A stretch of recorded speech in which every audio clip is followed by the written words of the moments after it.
തിരുവനന്തപുരത്ത് ഒരു പയ്യ 5 പേരെ വെട്ടിക്കൊന്നു. അട്ടപ്പാടിയിൽ സ്വന്തം അമ്മയെ വെട്ടിക്കൊന്നു.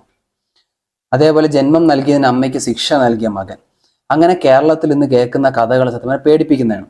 ഓരോ ദിവസം നമ്മൾ പത്രോട് നോക്കുമ്പോൾ ഡെയിലി കാണുന്ന ന്യൂസ് എന്ന് പറയുന്നത് ഇങ്ങനെ തന്നെയാണ്. കേരളത്തിൽ ഇന്ന് നടക്കുന്നത്, ഡെയിലി നടക്കുന്ന കൊലപാതകങ്ങൾ എന്ന് പറയുന്നത് പിടിച്ചു പറയുകയും വണ്ടി മോഷണവും ഒന്നുമല്ല, കൊലയാണ്. അതും കൊല്ലുന്ന ആരൊക്കെയെന്ന് വെച്ചാൽ സ്വന്തം ജന്മം നൽകിയ അച്ഛനെയും അമ്മയും കൂടപ്പറപ്പിനെയൊക്കെയാണ്. സത്യം പറഞ്ഞ് ചിന്തിച്ച് നോക്കും, സ്വന്തം അമ്മയും അച്ഛനെയൊക്കെ കൊല്ലാൻ വേണ്ടി ഇങ്ങനെ ഇറങ്ങിത്തിരിക്കുമ്പം അതെങ്ങനെ സ്വബോധത്തിൽ ചെയ്യുന്നതാണെന്ന് പോലും എന്നെ സംബന്ധിച്ച് എനിക്ക് തോന്നുന്ന ഒരിക്കലും ഒരു സ്വബോധത്തിലല്ല. കാരണം ജന്മം നൽകിയ ഒരാളെ ഇങ്ങനെ കൊല്ലാൻ കഴിയത്തില്ല.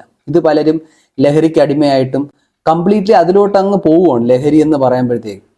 കാരണം ഇത് ഉപയോഗിച്ച് തുടങ്ങുമ്പോഴത്തേക്ക് ഇതിലേക്ക് അങ്ങ് ഇറങ്ങി ഇത് പിന്നെ കിട്ടാതാവുമ്പോൾ അല്ലെ ഇതിന് പൈസയ്ക്ക് വേണ്ടി അങ്ങനെയൊക്കെ വരുമ്പോഴത്തേക്ക് ഓട്ടോമാറ്റിക്കായിട്ട് മുമ്പിൽ കാണുന്ന അച്ഛനാണോ അമ്മയാണോ കൂടപ്പുറപ്പാണോ അനിയത്തിയാണോ പെങ്ങളാണോ ചിന്തിക്കാനുള്ളൊരു സമയം അവിടെ ഇല്ല. ഇക്കാര്യം സംസാരിക്കുമ്പോൾ പോലും ഇപ്പം ഞാനായിരുന്നാലും ഇപ്പം ഞാൻ സംസാരിക്കുമ്പം എൻ്റെ അടുത്ത് പറയും ചിലപ്പം 90s കിഡ്സ് ആണെന്ന്.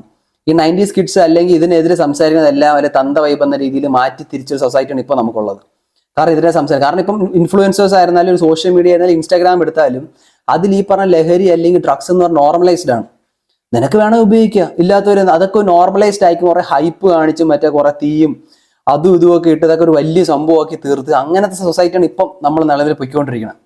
അപ്പൊ അങ്ങനെ സൊസൈറ്റി ജീവിക്കുമ്പോഴത്തേക്ക് നമുക്ക് ചിലപ്പോൾ വോയിസ് കാണൂല. എന്തെങ്കിലും പറഞ്ഞാൽ തന്ത വൈബ് 90 കിഡ്സ് എന്ന് പറയും, 2J കിഡ്സ് എന്ന് പറഞ്ഞ് കുറെ ആൾക്കാരുണ്ട്. സത്യം പറഞ്ഞാൽ ഒന്ന് ചിന്തിച്ച് നോക്കുക. ഈ സിനിമകളായിരുന്നാലും, കാരണം ഇത് എനിക്ക് പറയാനുള്ള കാര്യം, ഞാൻ ഒരു പോസ്റ്റ് വായിച്ചപ്പോൾ എനിക്ക് മനസ്സിലായതാണ്. കാരണം ഇന്ന് നമുക്ക് വെളിയിറങ്ങുന്ന സമൂഹത്തിൽ ഇറങ്ങുന്ന പല സിനിമകളായിരുന്നു നല്ലൊരു മെസ്സേജ് ഒന്നും തരുന്ന സിനിമകൾ എത്ര കാലത്ത് ഈ ഇടക്കാലത്ത് ഇറങ്ങിയതായിട്ട് എനിക്കറിയത്തില്ല. പല വയലൻസും കാര്യങ്ങളും ഒക്കെയാണ്. കാരണം ഈ വയലൻസ് ഓരോന്നീ കാണുമ്പോൾ പോലും പലരും അതിനെ റിയാക്ട് ചെയ്യും പെട്ടെന്ന്. കാരണം ചിലവരുടെ വിചാരം ഒരു സിനിമയാണെന്ന് ചിന്തിക്കാനുള്ള ബോധം കാണില്ല. സിനിമയ്ക്ക് പകരം അവർ ചിന്തിച്ചു വെച്ചാൽ ഇതെന്റെ ജീവിതമാണ്, ഇത് നല്ല രസമാണ്, അല്ലെ ഇതുപോലെ എനിക്ക് ആവണം, അല്ലെ ഇന്നതുപോലെ ആവണം. കാരണം ഓരോ സിനിമ കാണുമ്പോൾ അല്ലെ ഹെയർ സ്റ്റൈൽ തൊട്ടിരുന്ന ഡ്രസ്സ് വരെ ആൾക്കാർ കോപ്പിയാവും.